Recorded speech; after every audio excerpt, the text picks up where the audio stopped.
Okay, so I want to welcome everybody back to the Child Voice podcast. As you guys know, that these podcasts and episodes are really about focusing on the heart of advocacy, making sure every child has someone in their corner.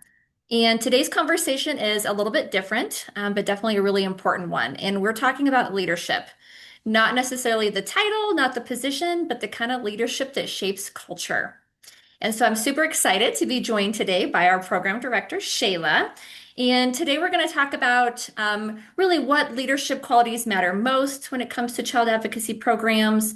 What does it look like for advocates? What does that mean for our peer coordinators?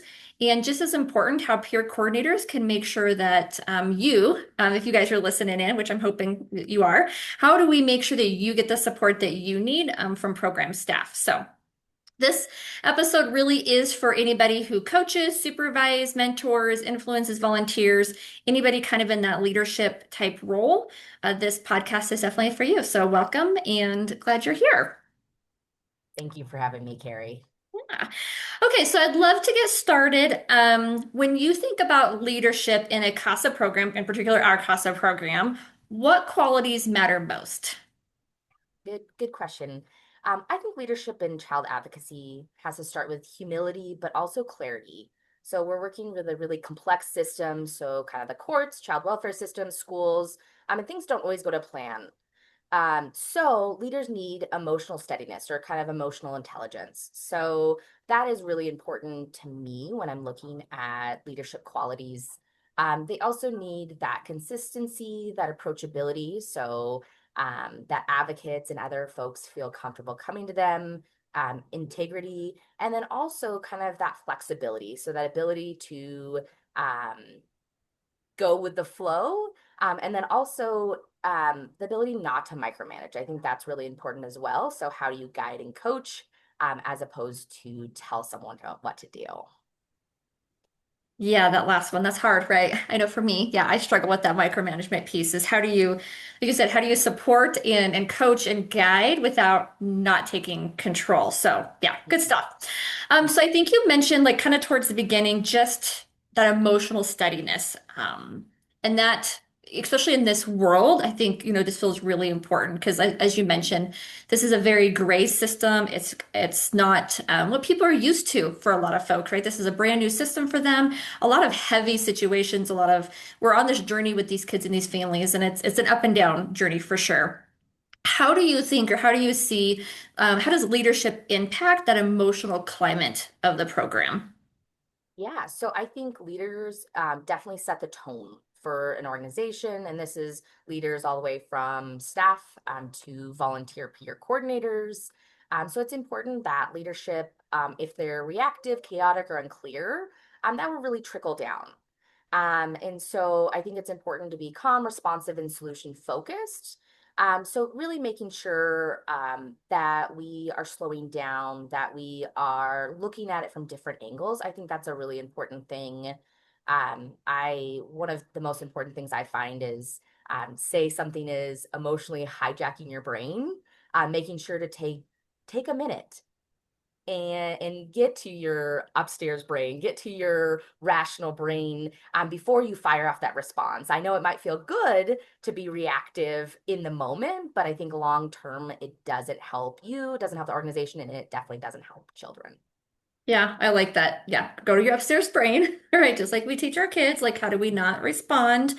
I like what you're saying too, because it very much reminds me of that parallel process, right? So how we come across from Drew and the leadership team down to staff, then us to the peer coordinators, to the advocates, and then hopefully to the families too, right? That our advocates can ultimately be modeling more of that calm, responsive, solution focused, and not so crisis oriented in such a crisis oriented world, I feel like. So I love Yes. that.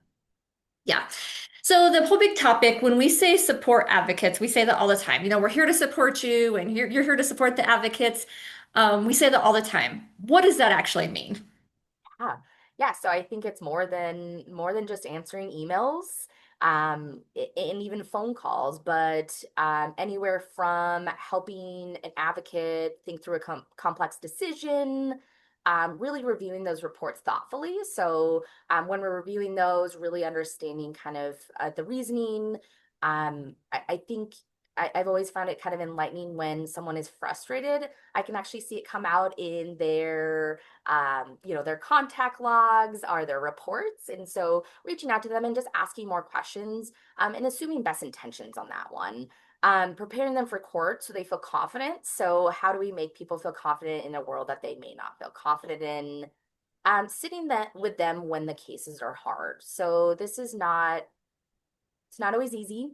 And so, how do we support people? How do we let them vent? How do we overcome those frustrations and really encourage them when they're discouraged? Also, I think it's beyond supporting them in the cases, it's supporting them in life. So, making sure that we're understanding that they're more than an advocate. The advocate is such a big role, but all of our advocates are, a lot of them are parents, a lot of them are working, and a lot of them, grandparents, and they have a lot going on. So I think walking alongside them, both in their case, but also having some compassion and grace when there is something going on, and kind of getting to the root cause of, what may be going on or where their frustration is. So, Yeah, I love that. Like you said, that yes, advocacy is an important role, but we're people first, right? We're parents, we're siblings, we're other things first. And we like to keep worlds separate, but that doesn't always happen. So I love that. So what I heard you saying too, like, and again, I struggle with this, self-admittedly, it's not about jumping in and rescuing them. It's about walking alongside them which I love that visual. To me, it's just like what we're doing with the kids, right? That we can't rescue these kids, right? We're not in that savior complex, but how do we join them on this journey? And so same thing with our advocates. How do we walk alongside them? Yeah, support, encourage, have honest conversations. Um, but yes. yeah, so go ahead. Yeah. And it's different. It's different for Mhm. every person. It's different for every child. And Mhm. so, that's what support is so hard. And we have our list of different things that we do to support, but understanding that it's so multi-complex. So there's certain things, like report editing that we do for everybody. But going to coffee with an advocate that just had a really tough hearing may work for one, and then another one may just want to prepare better next time, or so I think knowing people is really important in I that love support piece. I love that. Really knowing what does support look like for them, Mhm. because it does look very different. So some of this too, and I know you kind of briefly mentioned this, that sometimes it's having those hard conversations, that being honest, maybe when something needs improved, but sometimes those hard conversations, those hard questions, right? Mhm. Yeah, I think those hard questions are, uncomfortable. But I think they're so important because I think it can provide the opportunity for people to see things a different way. So sometimes it's redirecting, but really coming from a place of support and partnership with the advocate is so important. And then really having that um, view of child first. So let's look at the child and how is this, benefiting the child of what we're doing. Yeah, like what you're saying, I think it goes back to what you were saying earlier about being emotionally hijacked, right? When we're the one that's in that situation, having those tough conversations, it's easy to get caught up in that emotional hijacking and like I said, want to respond and see it this way, and they're just out to get me, or we're so tunnel visioned that I like the idea, like, and you do this for me all the time, like, okay, how do I see a different picture? How do I get you kind of back to that upstairs brain? Maybe see a different viewpoint, assume positively instead of negatively intent, but even just offering that different, like, hey, have you ever thought about it this way? Maybe they're not out to get you. Maybe it's not personal, but at the end of the day, yeah, how do we, like you said, stay focused on the child, that it's not about me or you. It's not about me getting along with whatever's going on. We don't want it to become about that. We want it to become about the child, and how do we stay focused on that? And maybe swallowing our pride, maybe not sending that email we wanted to send. Um, but yeah, I think that's the hard part, right? Is that happens a lot, I think, sometimes in this world. So Oh, yeah, it's a tough world, and so Yeah. that's another way of how support can look. Instead of sending that email, pick up the phone or send an email to us. Like just be Yeah. very careful of where your two is going. So I don't want you to Yeah. accidentally send it over to the person, but Yeah. Here's what I want to definitely. send. Just talk me off the ledge. Yeah, and it's okay to be frustrated. I don't want to, Yeah. I don't also want people to think that I'm, saying that leaders should just be rosy all the time because sometimes this is really hard stuff. And a lot of times it's really hard Mhm. stuff. And sometimes Yeah. I'm very frustrated as well. But we're not going to get anywhere if we are coming from, an emotional lens and more of a personal one because Yeah. we don't want people to judge us unfairly or think that we're doing intentions. So I think that's important to look at other people that way as well. Yeah. Yeah, absolutely. Yeah, what is their emotional? Where are they at emotionally? What's going on with them, not only case wise, but personal wise that may be coming to the table. And you're right. I love just, remembering the idea like everyone has a story, everybody's going through something. And oftentimes, unfortunately, it does impact how we relate to others. And so taking that deep breath and yeah, I like that. So let's talk specifically about peer coordinators, PCs, right? So kind of, PCs and the PC model is kind of unique to our program. Not every CASA program has it. And it is unique in the fact that they are volunteers as well, right? They're Mhm. not quite a supervisor or they're not paid staff. They're kind of a peer, but more like a coach. What does strong leadership look like for them? Yeah, so that's, we've been having those conversations. Right now we're sitting at I think about 18, yeah, around 18 peer coordinators, and we have a couple more that are wanting to go through new peer coordinator training, which is always exciting. Hmm. But leadership looks like being accessible. So picking up the phone, not all the time though. So I think, accessibility comes with boundaries. And so but people being aware of those boundaries, being dependable. So if you say you're going to do something, doing it, following through. So making sure that if you are helping them in a certain way, that you're following through, or you're following up with the CASA office, modeling that professionalism. So I think, the biggest thing is, how are you, you want to validate people, but you also want them to know that it is a bigger picture and what are we looking at, and then encouraging growth. So I think it's so important that we have PCs that aren't just telling the answer. And I think we talked about that earlier. That's super hard. And I every time I go through new peer coordinator trainers training, so usually myself, and then I know Carrie comes with me to do this new peer coordinator training. We have a video that says you're supposed to be talking, I think, less than 40% of the time. And so every time I watch that, I'm like, oh, okay, I need to ask more questions and provide less answers, which I know seems very counterintuitive, but I think it's a good reminder. So, and they're really there to help advocates grow, both in confidence and skills.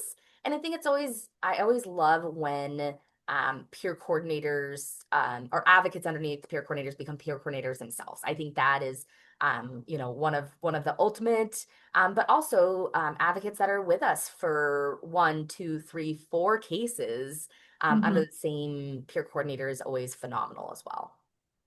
Yeah, I love that. Like you said, that yeah, how are they growing the next set of PCs, right? And so not necessarily what I hear you saying, like we don't necessarily like need to be the Google, right? We don't need to be the, hey Google, how do you know this? But how do we help them grow and be confident and yeah, like I said, possibly even be the next PC. And so building that capacity. So not necessarily having all the answers, because that's not the expectation. None of us have all the answers, but it's that capacity. Where do you look for these things? Or and like you were saying before, talking less, like most people have the answers within them. They just need you to ask the right questions to get that answer out. Right. Hmm. So yeah, about building that capacity. Yeah, definitely. Okay, so what would be maybe some good, like how or walk me through like okay if I'm working with an advocate and really trying to build that that capacity piece, what are some things maybe as a PC I could be asking myself? Yeah. So I think some of the questions that, a strong peer coordinator would ask is, what does this advocate need to succeed? So is it confidence? Is it technical skills? Is it structure? So that could be something as well. We live in a very busy world. And so um, deadlines. That might Mhm. just be all that this advocate needs to be successful Yeah. is that their report needs to be into their peer Mhm. coordinator by this date. Okay, Yeah. that's an easy one. How can I empower them? So how can we empower greatness in others? I know that's kind of cheesy, corny, but how do we empower everyone's unique skills and abilities? So all of our advocates come from such different walks of life, but they all they're bringing something to the table. So making sure that we understand that they're individuals with unique backgrounds, experiences that they can bring um, to the individual cases. And that's what's great about CASA is it's bringing community to the courtroom. And then where can we have them grow and stretch and learn a little bit? And I think that's always it's always challenging, but I think that's something that a strong peer coordinator can do is really challenge people's views, thoughts, and maybe even just a potential of where they see themselves as well. Mhm. So, Shayla, are these things like, would you be asking your advocate these questions or are you asking yourself? Like, would I be asking you as an advocate, like, what do you need from me to succeed? I mean, would I be having that conversation with you or is that more like of an internal dialogue with myself?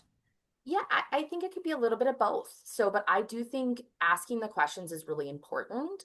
I think sometimes people don't know what they need to be successful, though. So, if, Mm-hmm. I'm thinking of just, reaching out to even just staff here at CASA and being like, how can I get you to succeed? They'd be like, that's a really thought-provoking question. But having maybe those examples, and sometimes that's not going to be that first conversation. That might be a year into that relationship with the peer coordinator and the advocate. So then they're having those conversations and they're saying, hey, advocate so and so, I've noticed you're really struggling with this part.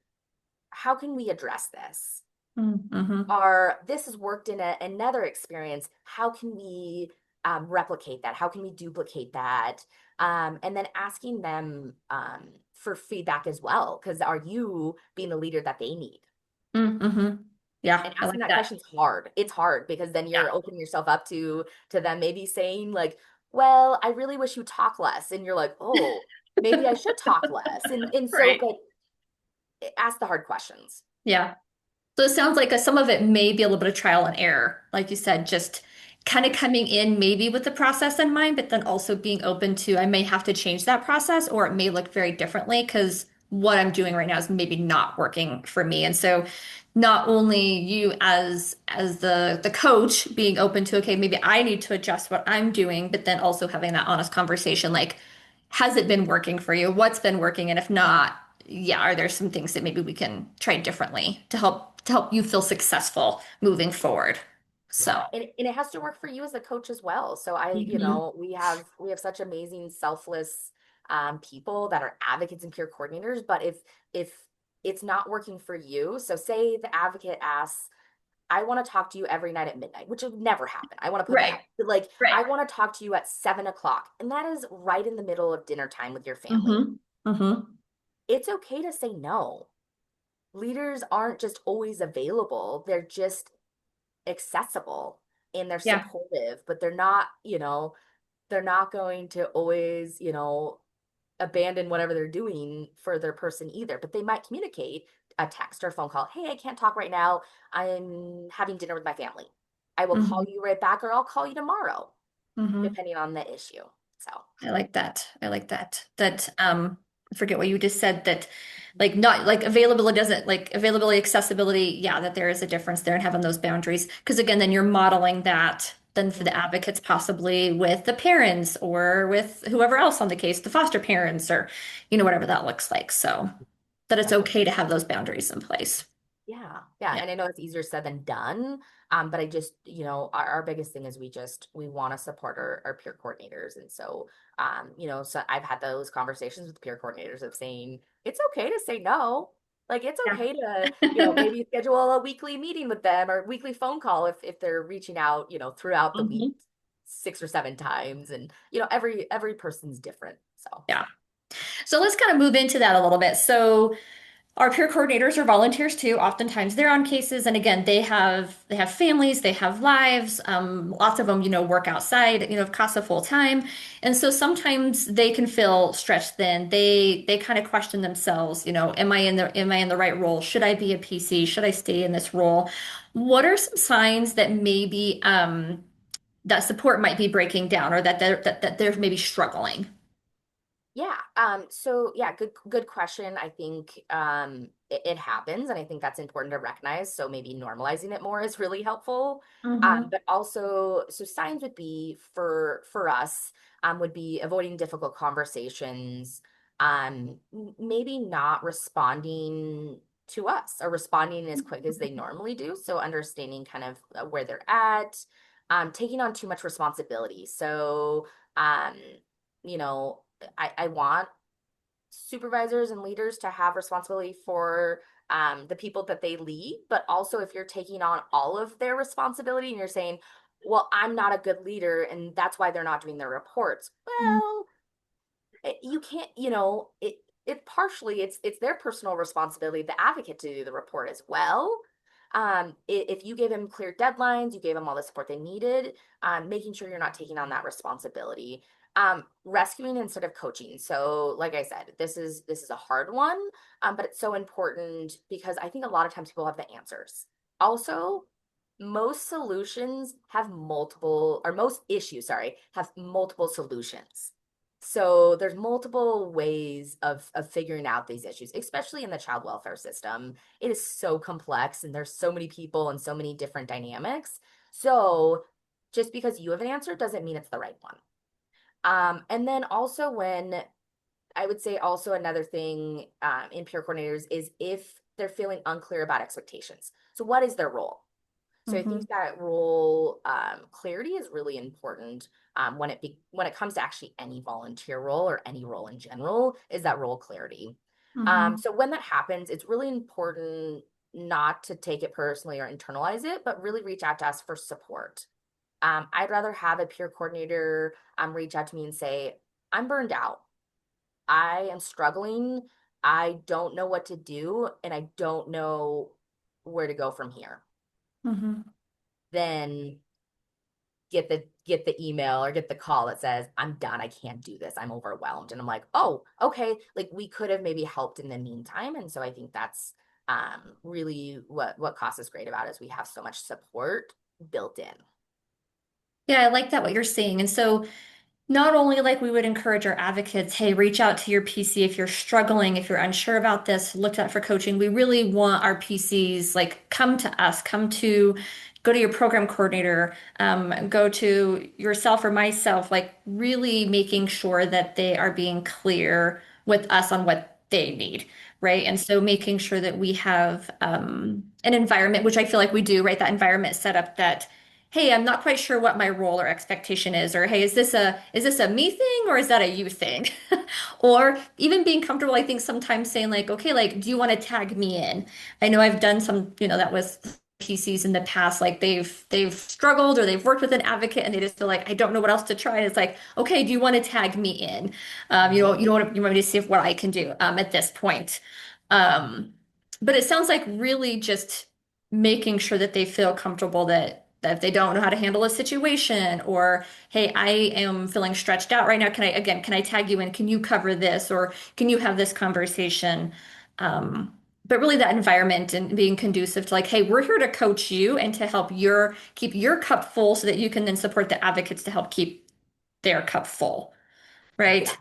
Yep, So, yep. what are some other things that we can be doing as staff or as program staff to really make sure that we are supporting our peer coordinators? What are some other things that we could be doing? Yeah, I think having those honest conversations. So, understanding that if you meet with them once a month, and so you meet with them once a month, and so you see something a little bit different, having those conversations, leaning into maybe some of those uncomfortable ones as well. Mhm. And then figuring out people's why is really important to me as well. And I think it's so important in the work that we do, what brings them joy. And it's not going to just be one answer, and it might be multiple. It might be, well, the kids and the families, but it also might be, with a peer coordinator, it might be, I love supporting these new advocates. This is so exciting. This is so fun. I love X, Y, and Z. And then trying to lean into that a little bit more Hmm. and highlight the successes, and follow up with them about, maybe even just the little wins. I think it's so easy that we sometimes just skip over them. I know me and you have both talked about that, where we have busy weeks, and sometimes if I was asked on Friday all the stuff that I've done, Hmm. I don't know if I'd necessarily know. I could give you the big bullet points, but maybe not the small wins. Like, oh, I had this really good conversation today, and it really filled my cup, and really leaning into that more. Hmm. I like that. And so, and again, going back to that parallel process, I mean, really anything that you maybe feel like you need as a peer coordinator from your program staff, whether it's like, hey, I need to know that we're checking in regularly. I need to know, like, yeah, is this a you thing, a me thing, or that encouragement piece? Really anything that I'm needing as a PC, Mhm. our advocates are needing from their PCs, right? And so having those regular check-ins, having that space to process, that encouragement, like you said, highlighting the strengths, the little wins. Um, yeah, so again, that parallel process that what you're needing, your advocates are probably needing from you as well. Yeah. So I like And it that. trickles down to the family, and it trickles down to the kids as well. So Yeah. understanding how we treat other people is how they treat other people. So that Hmm. parallel process, I think, Hmm. is so, so important. Yeah. Well, I like the idea too. If your PC is modeling that, hey, I don't know the answer. Let's see, if somebody at the office knows, it's also showing like that hey, I don't have all the answers. You're not expected to have all the answers, that it's okay again to ask for help. And sometimes it just is what it is, and there is no answer, and or we're all gonna learn together. Yeah. Yeah. Which I like too. So Yeah. yeah. So let's talk a little bit. I know that at CASA we talk a lot about the culture that we have in the office, the CASA culture, the office culture, and I think people can feel it when they come in. You kind of just get that sense. I know that it comes up in our annual surveys, with advocates, things like that. Just the culture.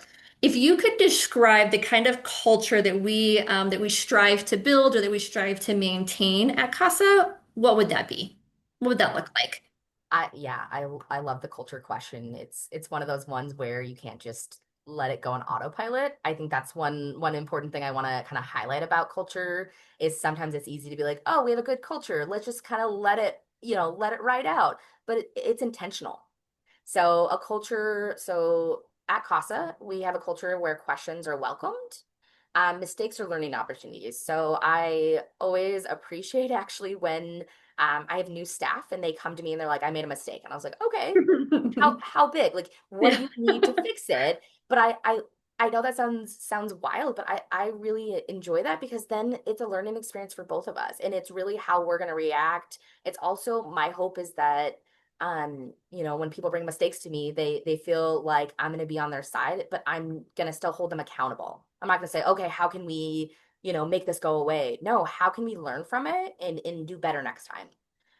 Communication. So communication is so important. But that communication is direct in kind. So making sure that we're communicating to everybody, and that's something that we've really been focusing on because I think it's something that seems so simple, but it's really not. The child's best interest remains central. So the child comes first. So every decision we make is really with that in mind. No one works in isolation. So we are a team. And so when we're struggling or when one person's struggling, we're kind of all struggling. And how can we support people?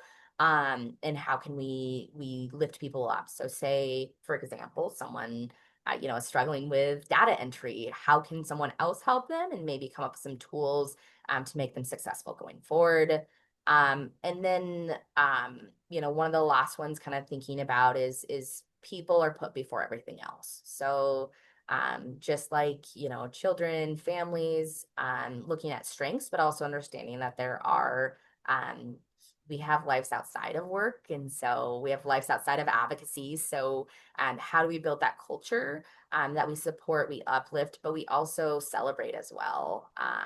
when people are doing well or yeah. And so making sure that leadership is not measured by control, but how others grow and learn.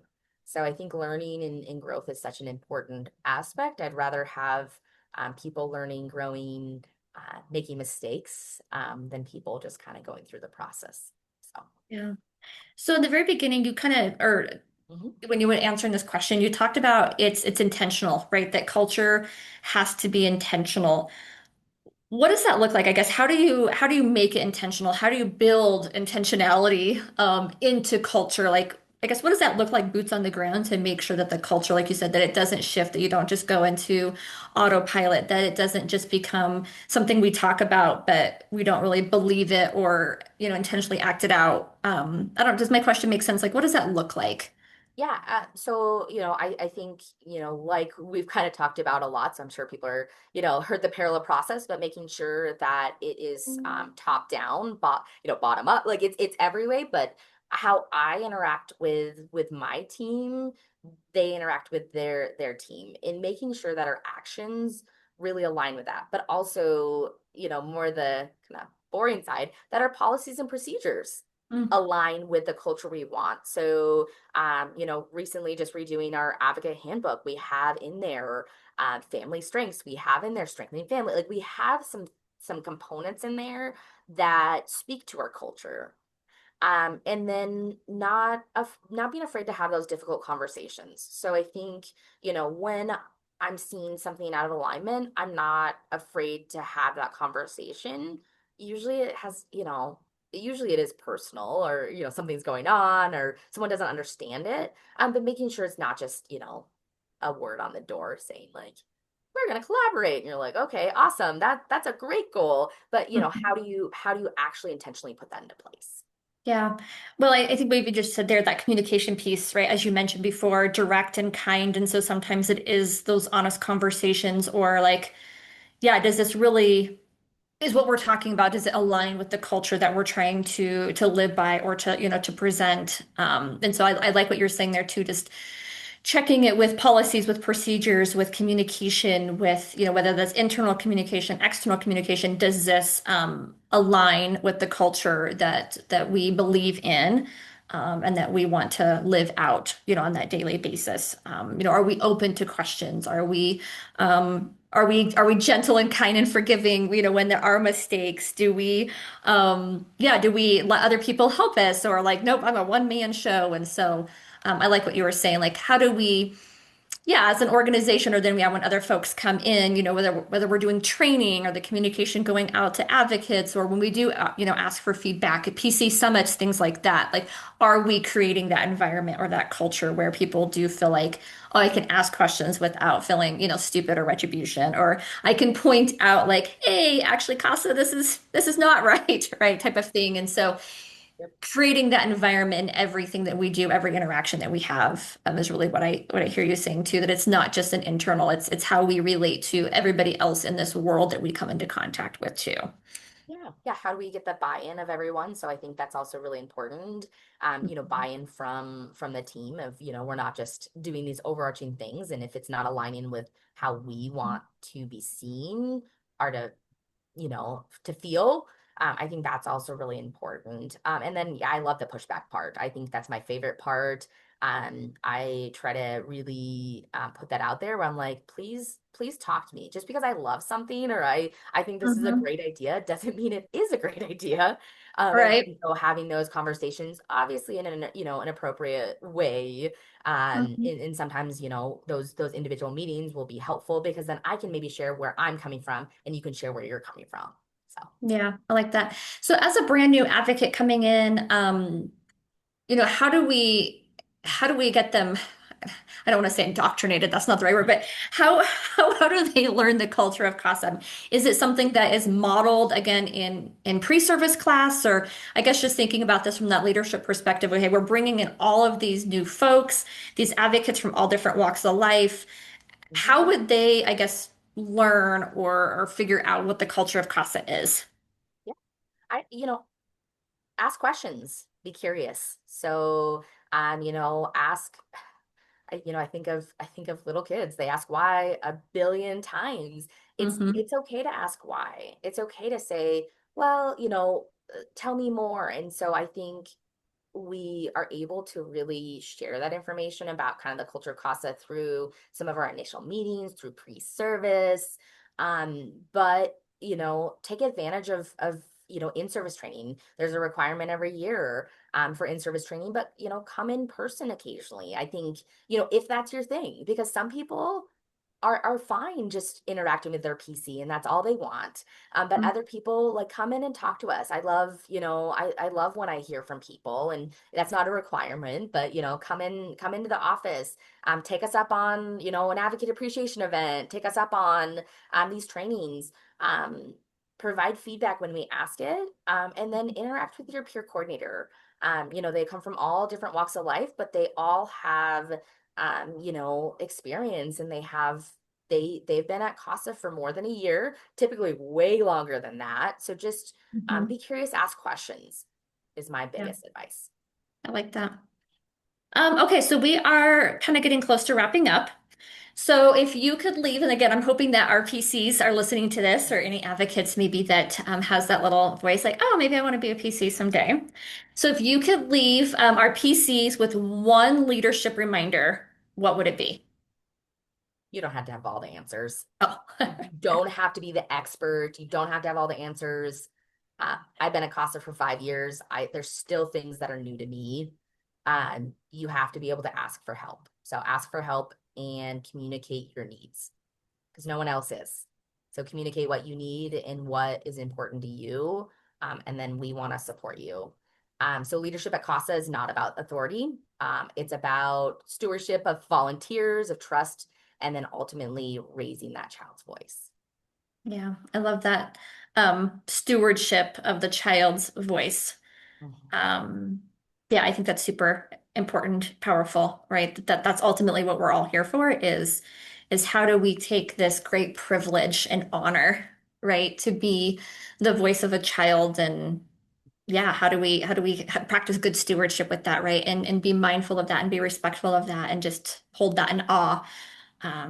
So yeah, I love that. So kind of just as a wrap up, a lot of the things I heard you saying too is that healthy support systems. So having those support systems from the top down, that parallel process, create confident advocates, and confident advocates create strong recommendations. And those strong recommendations help the court make informed decisions, and those informed decisions can change a child's life. And so it's really again that everything we're doing here to help create and support these advocates is ultimately leading to changing a child's life, which is the ultimate goal.